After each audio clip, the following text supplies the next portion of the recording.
Con esa recomendación vamos a dar inicio a la clase de hoy que se refiere al impuesto al valor agregado. Este impuesto es, como en reiteradas ocasiones ya dije, es un impuesto muy poderoso.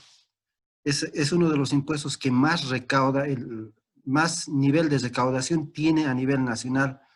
El Servicio de Impuestos Nacionales está entre el 40 y 45% más o menos que la administración tributaria tiene como recaudación respecto al total de los impuestos.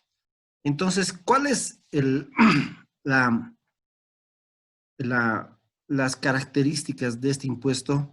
De que muchos de los contribuyentes no siempre declaran todos los ingresos o que los contribuyentes o los clientes introducen algunas facturas que no son siempre válidas para el uso del crédito fiscal. No nos olvidemos de que este impuesto tiene dos bases imponibles. Uno son el total de las ventas y otro el total de las compras que están vinculadas a la actividad.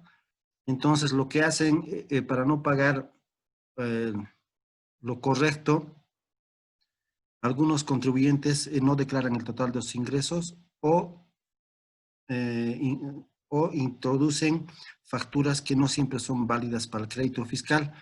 Pero como nosotros estamos con el chip activado en modo on,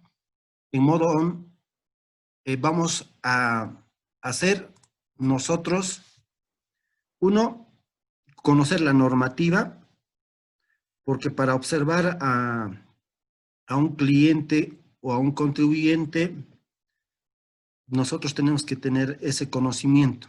Cuando hable de contribuyente, me estoy refiriendo cuando un profesional está trabajando en el Servicio de Impuestos Nacionales. O sea, si estás trabajando en impuestos, tienes contribuyentes a quienes vas a revisar. Y si estás como auditor externo, vas a tener un cliente. Entonces, no se van a extrañar que hable de contribuyente o de cliente. En todo caso, es el mismo que está obligado a pagar el impuesto. ¿Ya? Les decía, este impuesto es muy poderoso, por tanto, vamos a darle el énfasis a este impuesto. ¿Por qué? El total de más o menos entre el 80, 85%, 90% del total de las revisiones que hace el Servicio de Impuestos Nacionales está enfocado a verificar este impuesto, bien sea para verificar si los contribuyentes han cumplido con reportar todas sus ventas o con el fin de verificar que todos los créditos fiscales realmente son válidos para disminuir el pago del impuesto al valor agregado. Ya, entonces, siendo nosotros, si trabajamos en el Servicio de Impuestos Nacionales, la mayor cantidad de revisiones o de fiscalizaciones nos van a llegar con estas características para verificar que el crédito fiscal de esos contribuyentes hayan sido los correctamente apropiados o beneficiados con ese crédito fiscal. O en todo caso, si en caso eres un auditor externo, lo que vas a verificar y lo que, por ejemplo, hacemos dentro de lo que es las auditorías o las verificaciones o auditorías externas tributarias, hacemos un muestreo del 30, de 3 meses, de 3 periodos en los cuales se verifica, si se toma en cuenta alguna referencia, puede ser el nivel de ventas o algunas transacciones que tienen mucha incidencia en el total del crédito fiscal que se hubiera reportado en la gestión. Entonces, lo que hacen en la auditoría externa es revisar créditos fiscales. Por ejemplo, en la consultora que tengo, yo identifico 3 meses en los cuales haya habido mayores compras. Entonces, esos 3 meses los reviso el total de las compras, el total de las compras que han sido reportadas en el libro de compras iba para verificar de que sí, efectivamente, esos créditos fiscales son los correctos. Con ese chip activado, vamos a empezar y vamos a ver cuál es el objeto, los sujetos obligados a pagar, quiénes están obligados a pagar el impuesto al valor agregado. Vamos a ver el hecho imponible, qué es la factura, qué características tiene la factura, qué implicancias tiene la no emisión de la factura, si en caso se verifica en un operativo de control que realiza el Servicio de Impuestos Nacionales. Vamos a ver las operaciones que están grabadas las que están grabadas con el 13%, las que están grabadas con la alícuota del 0%, o las que no están grabadas o están exentas del impuesto al valor agregado, y qué objetos no están sujetos al impuesto al valor agregado. Así también vamos a ver la base imponible, como sabemos, son las ventas y las compras. Vamos a ver de qué manera se efectúa el cálculo. La alícuota, vamos a ver el periodo de presentación, los registros que están obligados a presentar estos contribuyentes que están obligados a pagar el impuesto al valor agregado, la presentación de las declaraciones juradas. Hasta ahí llegamos con lo que es el valor agregado. Seguramente ya ustedes han leído todo el material que les he enviado, así que al finalizar la presentación de todas las diapositivas, vamos a dar una ronda de preguntas en caso hubiera o algunas inquietudes que tengan como para que puedan ser absueltas. Seguramente en el transcurso de la clase van a darse cuenta de que, o sea, pueden tener algunas dudas. Entonces, al final de la presentación las vamos a absolver. Luego vamos a ver lo que es bancarización, lo mismo. O podemos hacer al final de todo una ronda de todas las preguntas o inquietudes que tengan. ¿Ya? Empezamos. Como les dije, para el auditor, para el profesional que nosotros vamos a hacer, tenemos que conocer la normativa, ya sea como elaboradores de estados financieros, o como consultores, o como fiscalizadores que vayamos a hacer, si en caso llegamos a trabajar en el Servicio de Impuestos Nacionales. Entonces, ¿dónde está normado lo que es referente al impuesto al valor agregado? Está en la Ley 843, del artículo 1 al 18. Está reglamentado mediante el Decreto Supremo 21530. Tenemos una resolución administrativa en la cual consolida toda la normativa que es referida al impuesto al valor agregado, que es la 39 del 99.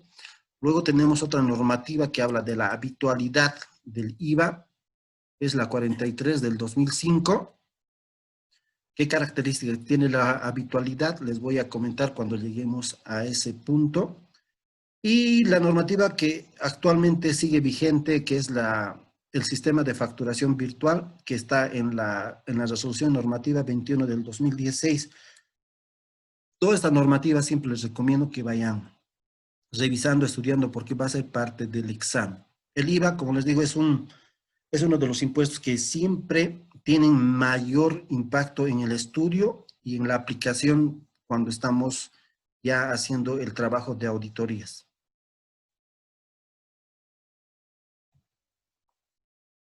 El impuesto al valor agregado es un impuesto indirecto, porque en cada una de esas etapas se va incrementando el impuesto, en cada una de las etapas de comercialización o de producción o de prestación de servicios se va incrementando el impuesto. Quien paga el impuesto es el consumidor final, por eso es un impuesto indirecto.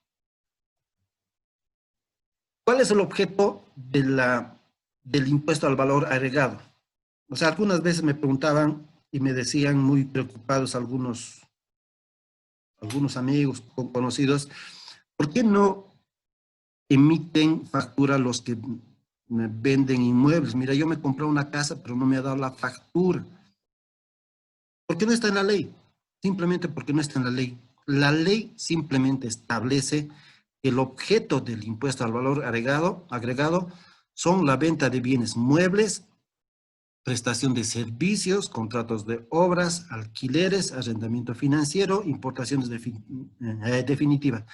Al respecto de esto, puedo hacerles en el examen preguntas de falso verdadero o de selección múltiple, o puedo pedirles que me detallen cuál es el objeto del impuesto al valor agregado. Perdón. Entonces, ¿cuáles simplemente son el objeto del impuesto al valor agregado?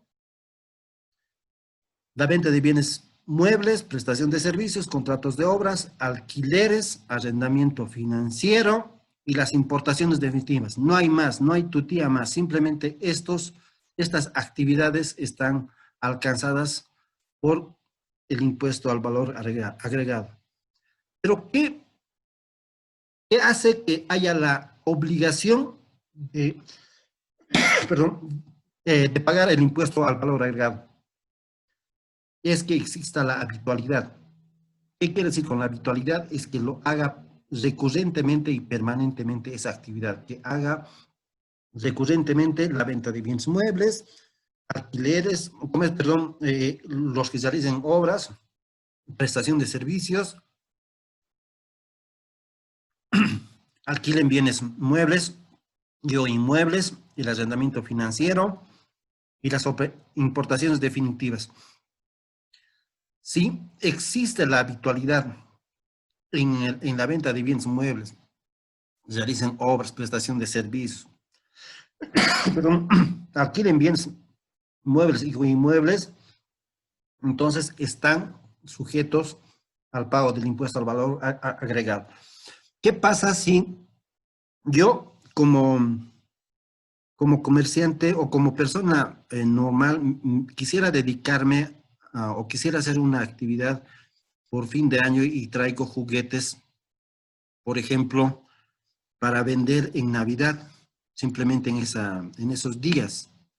¿Habrá la habitualidad? No, ¿no es cierto? Entonces no estaré obligado al pago del impuesto al valor agregado.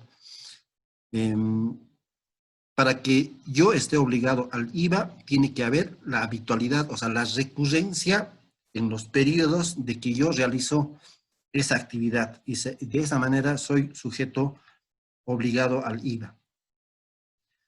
¿Cuál es el hecho imponible? O sea, ¿a qué se refiere con el hecho imponible? Es en el momento en el que se configura el nacimiento de la obligación tributaria. Si yo tengo la actividad de la venta de bienes muebles, entonces puede nacer la obligación tributaria cuando haga la transferencia del bien, sea al contado o a crédito. En ese momento tengo yo que emitir la factura. Algunas personas decían en algunos operativos, y seguramente tienen esa pregunta, pero me ha dado a crédito. La norma dice que aunque sea a crédito, como ya ha habido la transferencia del dominio, tiene que haber la emisión de la factura.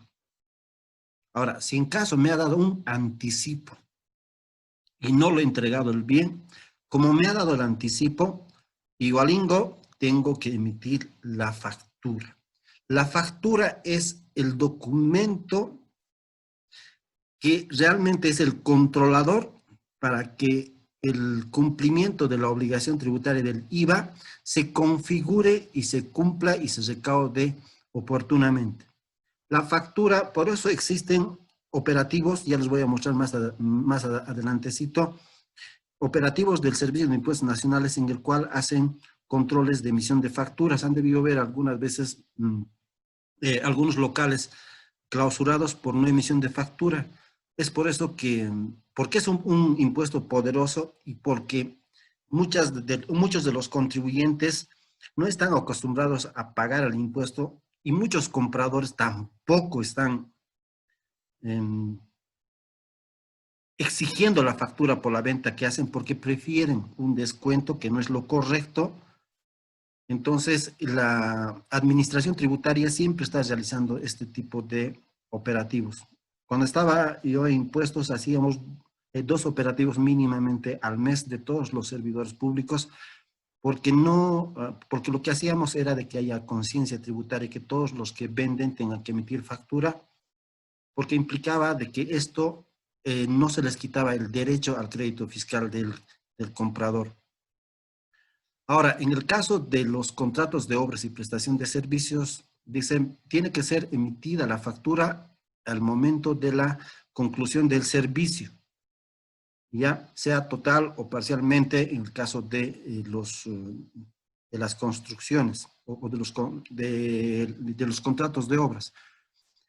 ¿Qué pasa? Puede darse la figura de que yo estoy realizando o he hecho un contrato de una consultoría de asesoría tributaria, por ejemplo, y me dan un anticipo. Tengo que emitir la factura. Ahora, puede ser que no me haya dado ningún anticipo, pero sin embargo, yo ya he concluido con un informe ese asesoramiento. Como se ha concluido ya el servicio, tengo que emitir la factura, aunque no me haya pagado el importe del servicio. Ahora, en el caso de los contratos de obras, como las obras de construcción no siempre son inmediatas, sino son cortitos y siempre tienden a alargarse desde los 6 meses hasta algunos años, lo que hacen las constructoras es enviar una planilla de avance de obra al contratista o al contratante. Entonces, cada planilla de avance tiene que estar adjuntada con su factura. Esto está en el artículo 4 de la 21530.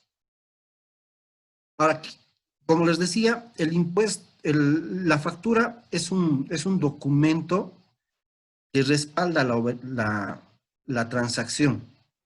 Pero ¿qué pasa si no lo hago? Las facturas tienen que ser emitidas desde un valor de 5 bolivianos, eso dice la resolución normativa de directorio, la 21 del 2016. Toda factura, o sea, toda actividad económica que esté sujeta al IVA tiene que emitir la factura obligadamente a partir de los 5 bolivianos. Si en caso es menor a 5 bolivianos que hubiera efectuado una venta, si en caso le exige el comprador que se le emita la factura por 2, 3 bolivianos, el vendedor está obligado a emitirle la factura. Ahora, ¿qué pasa si no emite la factura y se es sorprendido por el Servicio de Impuestos Nacionales, como les decía? Entonces puede ser sujeto a una clausura de mínimamente 6 días. Esto está establecido en la ley 843. Por tanto, tienen que tener presente siempre ustedes, sus empresas o a las que están asesorando, o ustedes mismos como empresa, que tienen la obligación, en todo caso, de emitir la factura por cualquier venta que hayan realizado a partir de los 5 bolivianos. Si se le piden menos, emiten la factura por el importe menor. Y si es sorprendido por un operativo de control del Servicio de Impuestos Nacionales, pueden ser sujetos a una clausura. Ahora, ¿qué pasa si es sorprendido no emitiendo la factura en un operativo? Si es la primera vez que es sorprendido no emitiendo factura, indica la norma de que puede hacer la convertibilidad, o sea, cambiar la clausura por un pago de 10 veces más el monto no facturado. Por ejemplo, si yo he comprado una soda en 8 bolivianos y me han sorprendido no emitiendo la factura,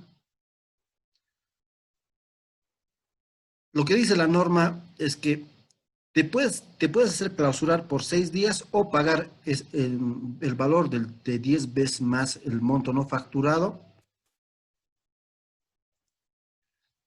Entonces te tendría que pagar 80 bolivianos, ¿sí? En este caso, como el importe no es tanto, puedo hacer la convertibilidad, decirle, ¿sabe qué? Voy a pagar los 80 bolivianos y no me clausuran. En la segunda vez, si me sorprenden no emitiendo la factura, ya no hay tal convertibilidad. Es directamente la clausura de 12, si es la tercera, de 24 días, si es la cuarta, quinta, sexta o más veces, son de 48 días continuos la clausura. ¿Qué deberes formales tiene un contribuyente que está sujeto al IVA? Tener su talonario de facturas en el establecimiento. ¿Ya? No puede ser que una actividad esté abierta y no emita la factura. O sea, ¿con qué va a emitir factura? ¿No es cierto? O sea, si no tiene su talonario, tiene que cerrar su establecimiento hasta que haga su dosificación, tenga las facturas en manos y con eso recién puede abrir el establecimiento. No se permite, de acuerdo a norma, que un establecimiento esté sin facturas y esté vendiendo. No es coherente, ¿no? Ahora, también tiene que tener mucho cuidado en otras formalidades respecto a la emisión de las facturas, por ejemplo, en la cronología de las fechas de las facturas. No puede ser posible de que hoy día es 10, esté emitiendo facturas con fecha 8, después 10 y después 8. O sea, tiene que haber una coherencia, una cronología correcta de las facturas. Tienen que poner bien el nombre del comprador. Si tiene su NID, no tiene que haber enmiendas, tachaduras, tiene que estar el literal igualito que el numeral y demás características. Y si en caso lo perdiera algún talonario de facturas, el vendedor tiene que dar aviso al Servicio de Impuestos Nacionales adjuntando la denuncia a la FELC-CC y 3 publicaciones que hubiera realizado en un periódico de circulación nacional.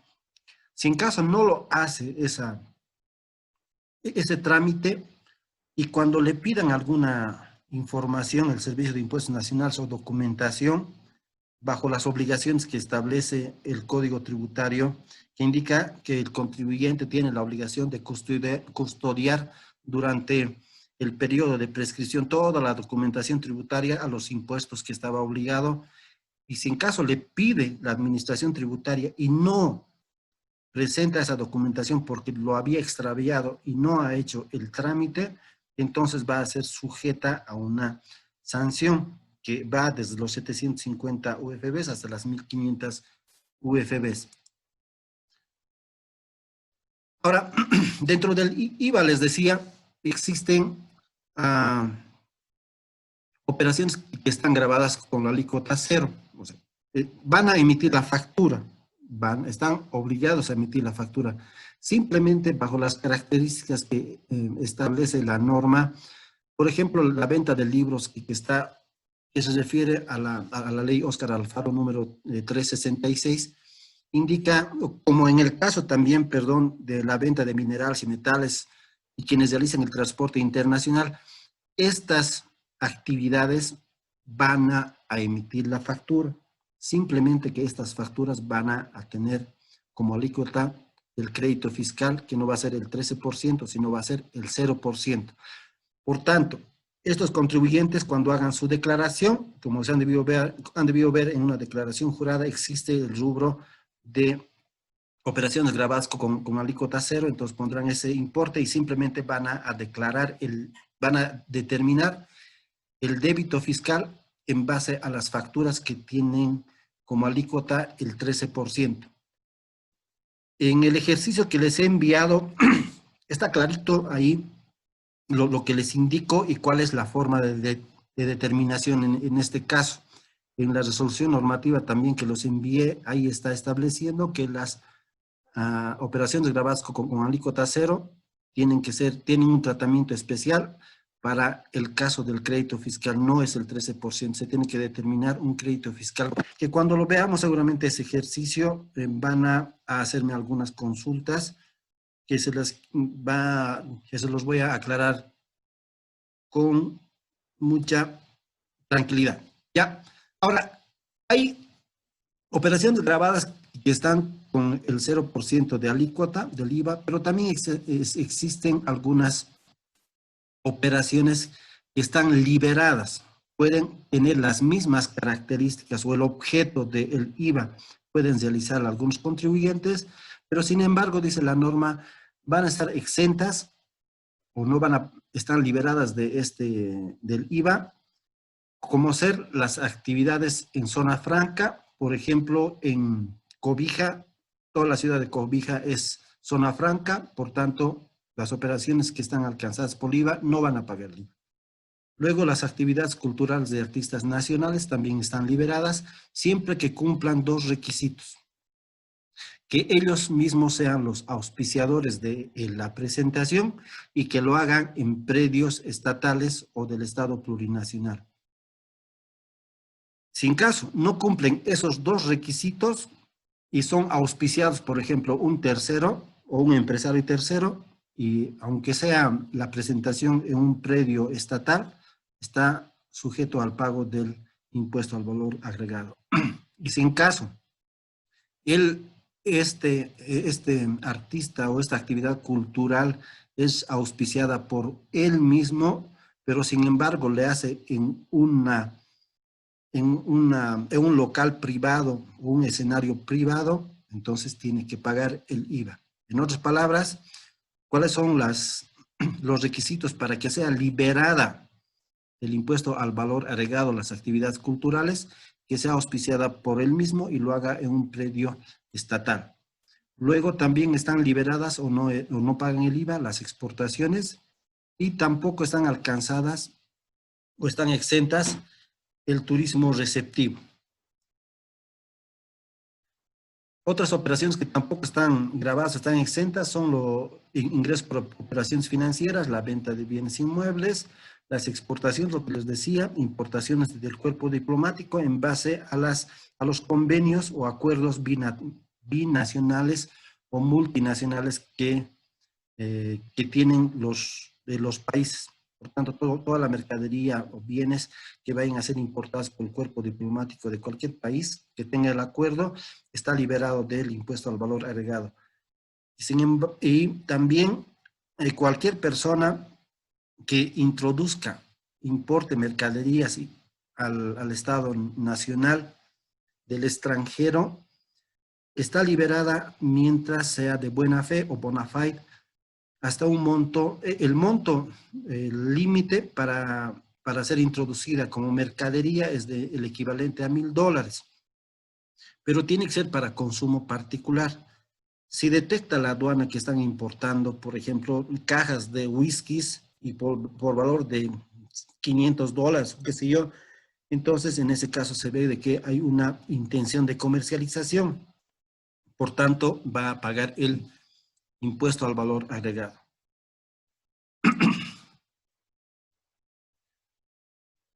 Por favor, en esta parte lo voy a finalizar. Nuevamente se vuelvan a conectar, ya estamos a un minutito, va a cerrarse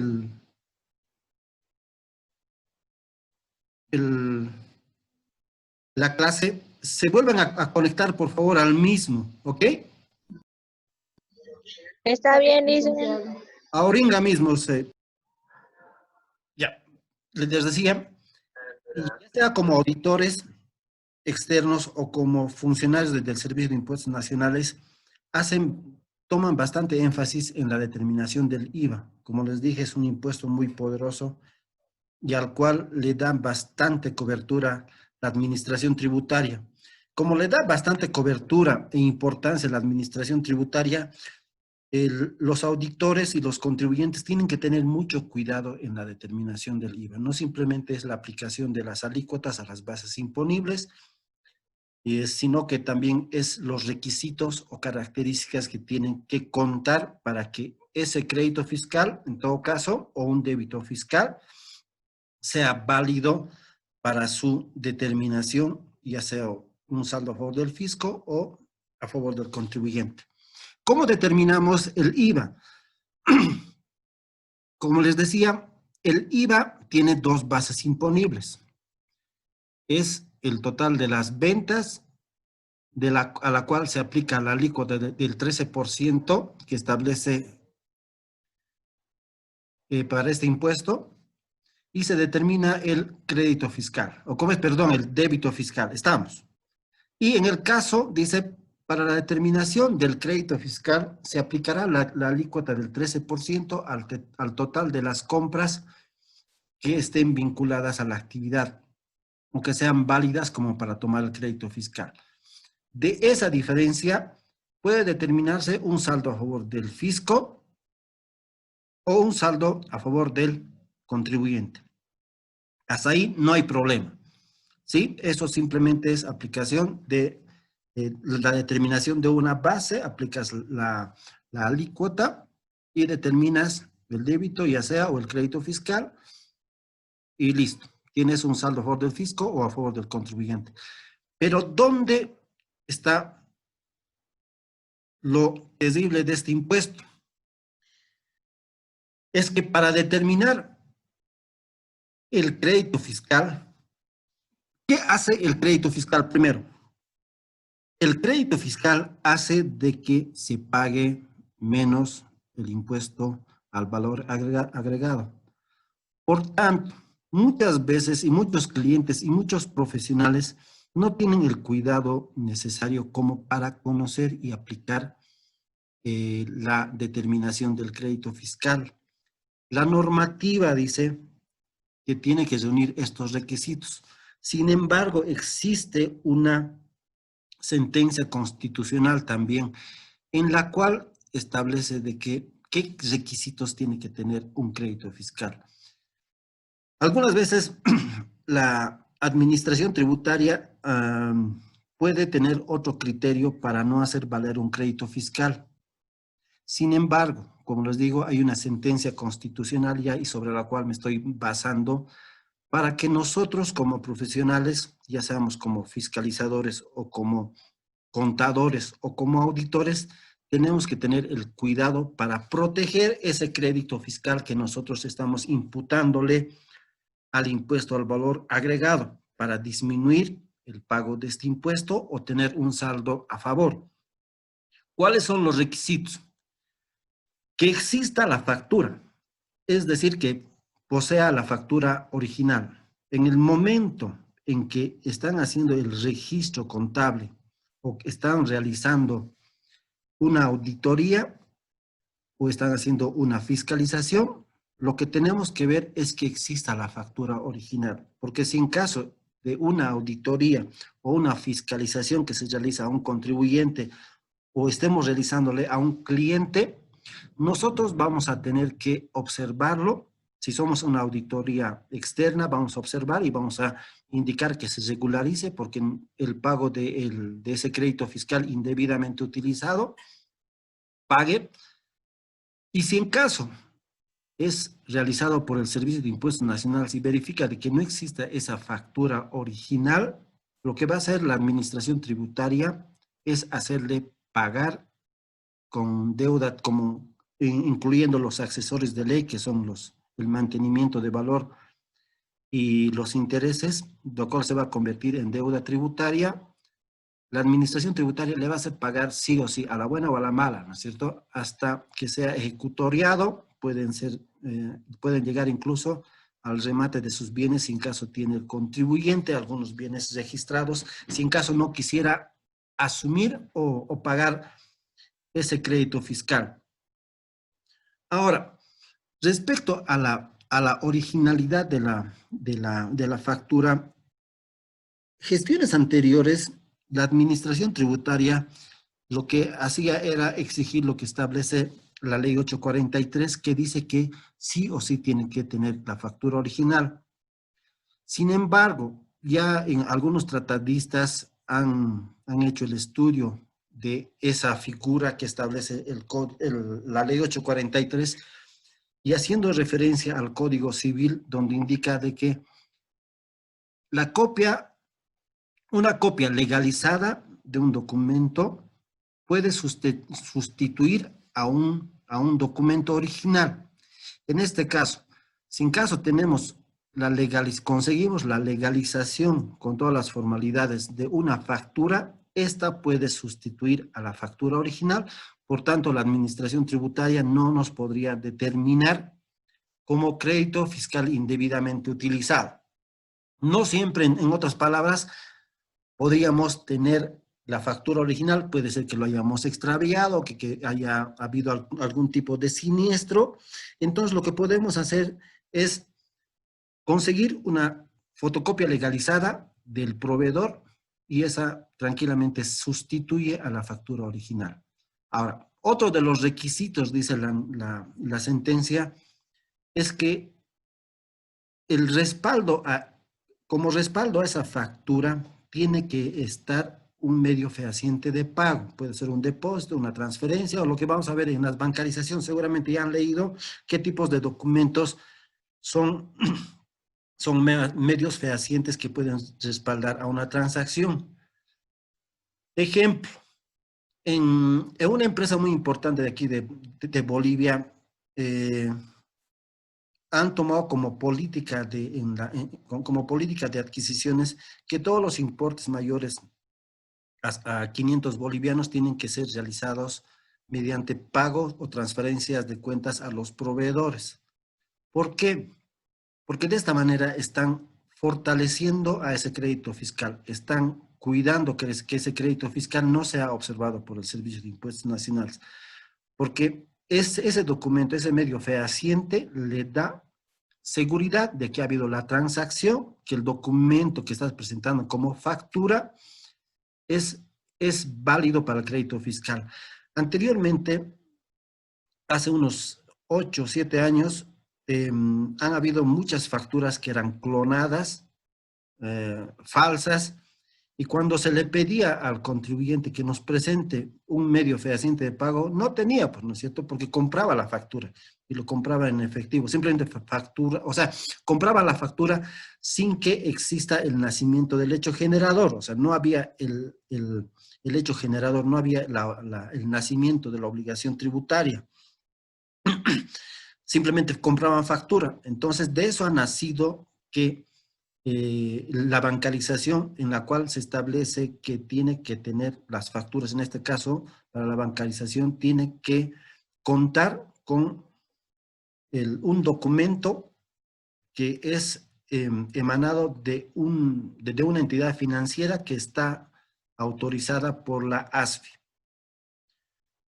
Pero otros, o sea, con una política muy sana y muy protectora a su negocio, como les decía, una empresa ha tomado esa decisión, de manera de que está protegiendo ese crédito fiscal, está protegiendo esa factura.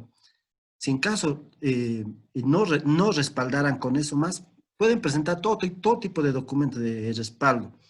Ingreso a almacenes, transferencia, o sea, la factura del transporte y demás, pero siempre es mucho más, da mayor fortaleza al crédito fiscal, a la protección de ese crédito fiscal, un medio fehaciente de pago. La administración tributaria apunta, ya sea como sujetos del RCIVA o como contribuyentes del IVA o como contribuyentes del IUE, apuntan a validar o invalidar crédito fiscal o un gasto de una factura que no esté debidamente respaldada o que no esté con las características que pueda ser válido para un crédito fiscal o como un gasto computable en el impuesto sobre las utilidades de las empresas. Otro de los requisitos es que la transacción esté vinculada al rubro o actividad del contribuyente.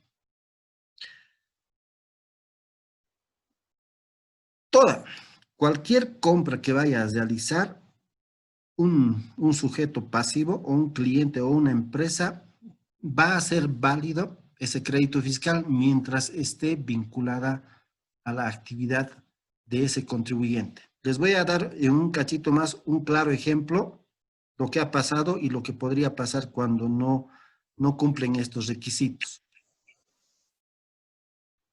Y seguramente ya están tomando algunas anotaciones como para que vayan a hacerme las preguntas. Nosotros cuando hagamos la auditoría vamos a apuntar de eso. Tengo ejemplos, ya tengo el buró elaborado, donde como práctica vamos a hacer la validación de estos 3 requisitos y que se cumpla esta condición. Para el crédito fiscal, para que sea válido, además de los 3 requisitos, tiene que cumplir esta condición como para que esté vinculada a la actividad, que permita obtener utilidad y o conservación de la actividad económica, ya sea mediante la compra de activos o, o tener obligaciones para la conservación o la obtención de utilidad. Un ejemplo, en el transporte, tengo un camión y que está vinculada a mi actividad económica. Será el combustible, si es lubricantes, repuestos, llantas, reparaciones, chaperío, todo lo que vaya a hacer. Eso está vinculada a la actividad. Eso, todo lo que está vinculado como para que mi camión funcione en el transporte y que me permita obtener utilidades, esos son los que van a ser tomados en cuenta como válido para el crédito fiscal. Ejemplo 1, estaba haciendo una revisión de un transportista, era una fiscalización parcial nomás, y donde verificados sus créditos fiscales, nos presenta sus libros de compras y verificamos las compras que en esos periodos había presentado este contribuyente y verifico de que habían camisas de vestir y facturas de spa para tratamiento facial, algo por el estilo. Obviamente que ese crédito fiscal no era válido, pero él se había aprovechado de esas facturas que estaban con su nombre, con su NIT, el periodo, tenían todas las características, pero obviamente que no estaban vinculadas a la actividad. En algunos casos, algunos contribuyentes, no conociendo bien la norma, ponen cualquier tipo de facturas, pero en el caso de nosotros, cuando estemos haciendo una auditoría, obviamente que les vamos a depurar o la vamos a observar. La vamos a depurar si en caso estamos trabajando en el Servicio de Impuestos Nacionales y la vamos a determinar como crédito fiscal indebidamente utilizado, ¿no es cierto? Ahora, si en caso somos auditores, vamos a observar como que indicando de que existen facturas que no cumplen los requisitos que establece la norma, por tanto, deberían ser cancelados. No lo va a obligar a pagar en una auditoría externa, como ya hemos visto en presentaciones anteriores. Simplemente va a recomendar de que ese crédito fiscal sea retirado y vaya a ser pagado como crédito fiscal indebidamente utilizado. Otro ejemplo, estaba haciendo fiscalización, sí, una fiscalización total a una empresa constructora y donde en ese periodo que estaba haciendo la revisión, el, el, el contribuyente había realizado la construcción de un puente. Y revisados los contratos, simplemente había, en ese periodo que había realizado la construcción de un puente y verificado todas las facturas, sí, cumplía con todas las características, la emisión de las facturas a favor de la gobernación y revisado el crédito fiscal. Estamos con el chip de auditores o fiscalizadores, ¿sí? Nosotros no estamos haciendo, ya hemos visto que han hecho y nosotros estamos revisando simplemente. Ocurre que, revisados el crédito fiscal, encuentro facturas de arañas de luces interiores, tinas, puertas, ese tipo de facturas. Obviamente que esas facturas no son pues para uso del crédito fiscal y eran un montón, o sea, por cientos de miles bolivianos, porque eran una casa de lujo, creo que estaba haciendo. Entonces, se ha determinado un crédito fiscal indebidamente utilizado y correspondientemente el contribuyente a le hemos determinado por crédito fiscal indebidamente utilizado porque no estaba vinculado a la actividad. No, esas facturas no generaban utilidad, no permitían la conservación de su actividad económica, simplemente que había comprado seguramente para su casa y ha puesto su NIT y su nombre y ha pensado que con tener el NIT de su empresa y estar a su nombre de la empresa iba a ser válida. Nada. La norma es clarita. ¿Sí? Las facturas serán válidas mientras estén vinculadas a la actividad económica. En este caso, lo que hicimos, como les decía, fue determinar, establecer que esas facturas no eran válidas, crédito indebidamente utilizado, se determinó cuánto era el impuesto de ese crédito fiscal, y a partir de la fecha de vencimiento se ha hecho la determinación de la deuda tributaria para notificarle con una vista de cargo. ¿Sí? Hasta ahí bien. Entonces nosotros estamos con el chip on de auditores fiscalizadores. Es a eso donde vamos a apuntar, como les digo y les reitero, y en el buró que yo he realizado el año pasado están esas características y seguramente cuando hagamos alguna práctica que vamos a formar grupos de 4 a 6 alumnos, vamos a formar unos 10 grupos en cada curso, voy a darles unos micro revisiones que vayan a hacer, como para que estén listos y hacer el buró de fin de gestión. Vamos adelante. Entonces, ¿qué implica? Ahora, ustedes dirán, ¿qué implica? Bueno, me determinan crédito fiscal indebidamente utilizado. Ahora, ¿qué más me va a pasar? ¿Qué incidencia va a tener? En el IT ninguno, pero sí en el impuesto sobre las utilidades de las empresas. Si ha sido un gasto o un costo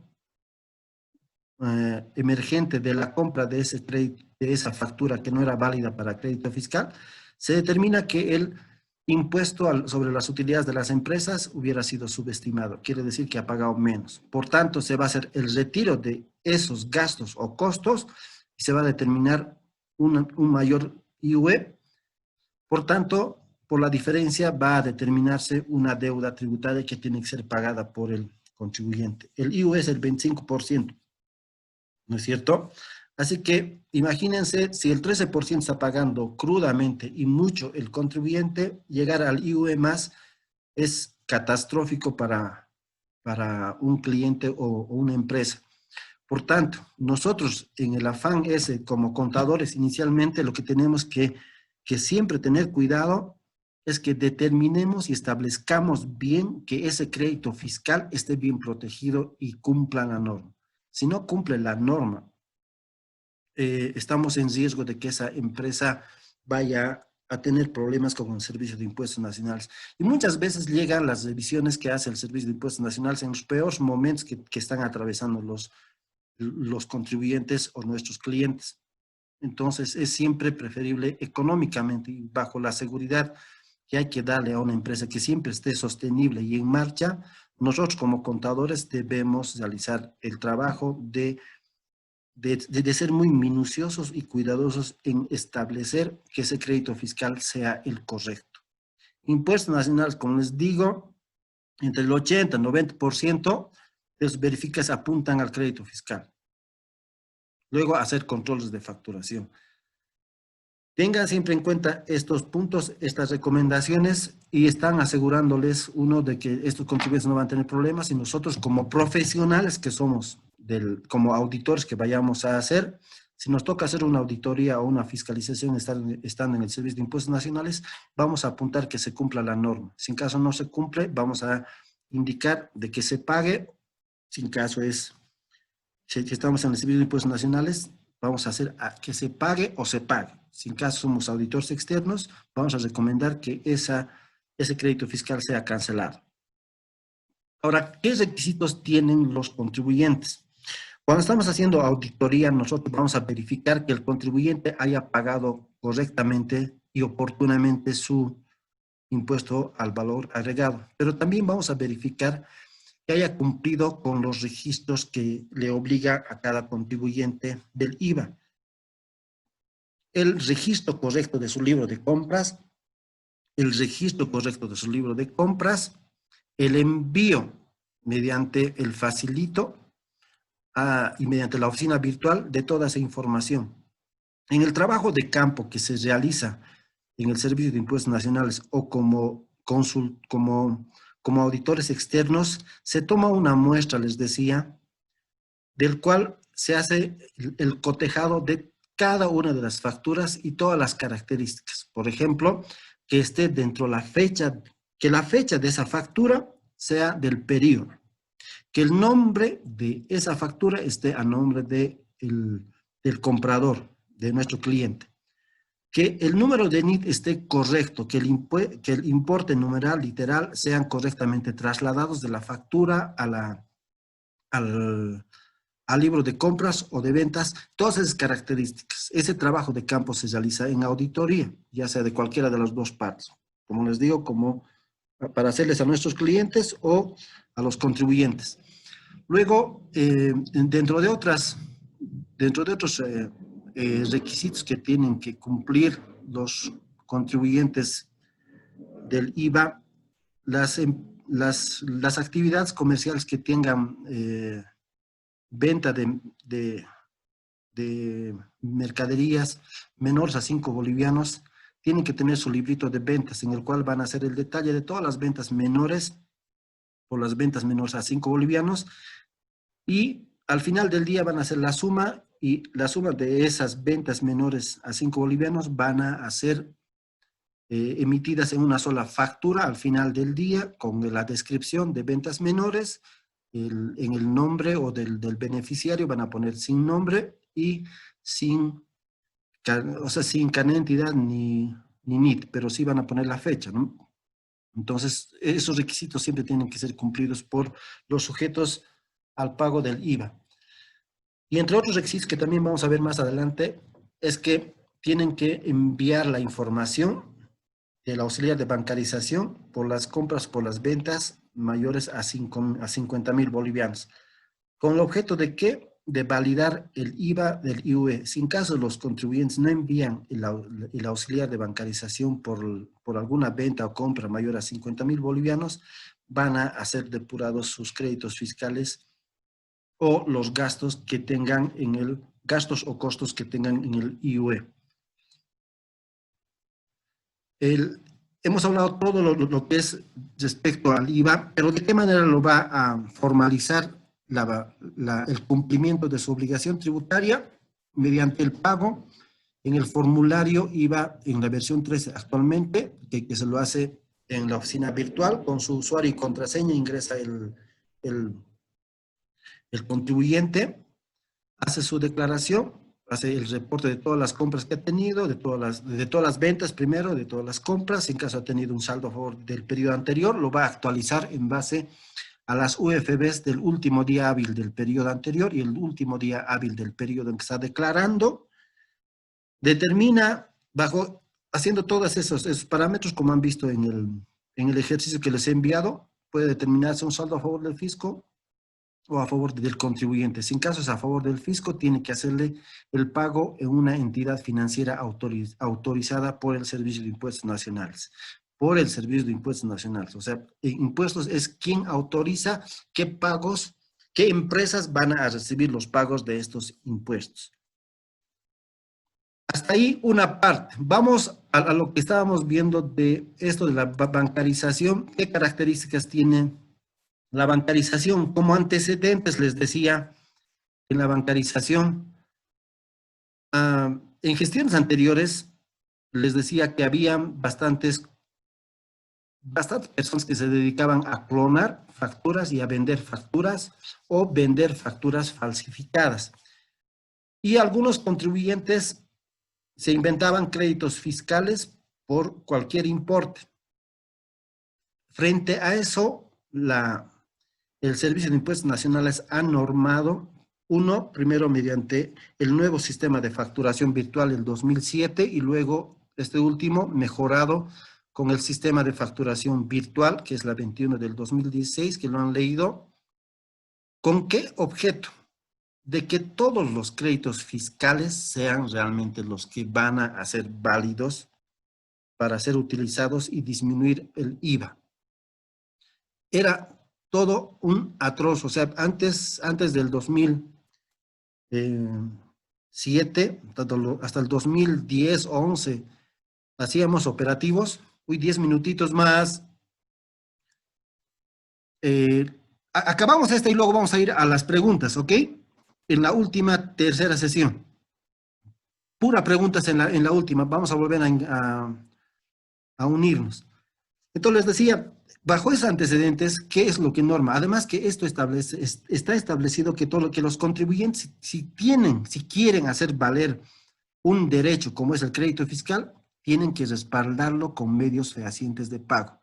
Lo que la administración tributaria simplemente hizo es normar mediante la bancarización. En este caso dice, para las transacciones mayores a 50.000 va a haber la bancarización, que implica que bajo toda esta norma que está en el Código Tributario, el decreto reglamentario al Código Tributario y demás normativas, hasta llegar las resoluciones normativas que han sido modificadas y actualizadas, hasta llegar actualmente a la RND 1017 del 2015. Esta 17 del 2015 es la que está vigente y la que actualmente tenemos que cumplirla si tenemos alguna transacción superior a 50.000 bolivianos. El objetivo de la bancarización es aclarar el tratamiento tributario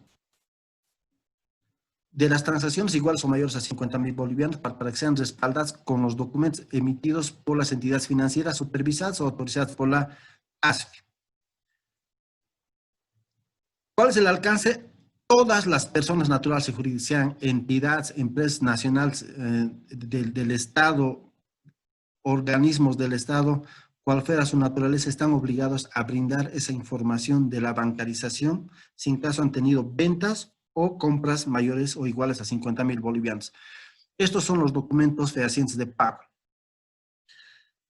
Un contribuyente o un cliente que haya tenido una transacción igual o mayor a 50.000 bolivianos puede utilizar cualquiera de estos medios fehacientes de pago. Cheques, órdenes de transferencia electrónica, débitos directos, tarjetas de crédito, tarjetas de débito, tarjetas prepagadas, cartas de crédito, depósitos en cuenta, transferencia de fondos. Todas estas son válidas, son soportes para validar un crédito fiscal. Estos son los medios fehacientes de pago.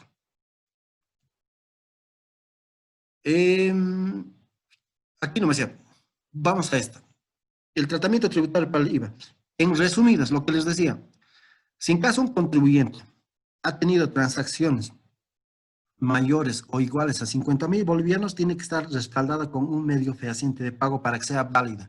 Si en caso la administración tributaria o un auditor determina o detecta que no cumple con el requisito del medio fehaciente de pago o no haya enviado el auxiliar de bancarización este contribuyente, ese crédito fiscal va a ser depurado. En el caso del IUE, si en caso no tiene el respaldo del medio fehaciente, esa transacción de igual o mayor a 50.000 bolivianos va a ser considerado como gasto no computable. Por tanto, va a determinarse el 25% sobre ese importe. Y en el caso del RSIVA, lo mismo. Va a ser depurado ese crédito fiscal que se hubiera utilizado para el pago a cuenta del RSIVA, si en caso no respalda esa su compra con un medio fehaciente de pago. Por ejemplo, puedo comprar un auto, 120.000 bolivianos, me han dado la factura, eso presento como respaldo en mi formulario 110, pero si en caso no respaldo con el medio fehaciente y los documentos que acrediten la compra de esa factura, va a ser depurado el crédito fiscal. ¿Cacha? Y por último, los contribuyentes o clientes que hayan tenido transacciones mayores a 50.000 bolivianos, si en caso son ventas, tiene que enviar el auxiliar, que es el auxiliar de bancarización de ventas, que se lo realiza por cada año, desde el 1 hasta el 31 de diciembre, todas las transacciones en ese periodo, sea cual fuere la naturaleza del contribuyente o la actividad que tengan, sean hoteleras, constructoras, ganaderas, mineras. Lo que establece la norma es que indica que todos los contribuyentes que hayan tenido ingresos o transacciones en general mayores o iguales a 50.000 bolivianos tienen que enviar mediante el DaVinci, no es el facilito en este caso, mediante el DaVinci, el auxiliar de bancarización. Y lo mismo sucede con el auxiliar de bancarización de compras. Todas las compras que haya tenido ese contribuyente desde el 1 de enero hasta el 31 de diciembre, que sean mayores a 50.000 bolivianos, tiene que hacerle el envío del auxiliar de bancarización. Si en caso no lo envía, ¿qué pasa? Puede ser sujeto a la depuración de ese gasto, ese costo, como crédito fiscal o en el impuesto a las utilidades o ese crédito fiscal como dependientes. Por favorcito, los voy a pedir ahora, están todavía despiertos, ¿no? Sí, Licey.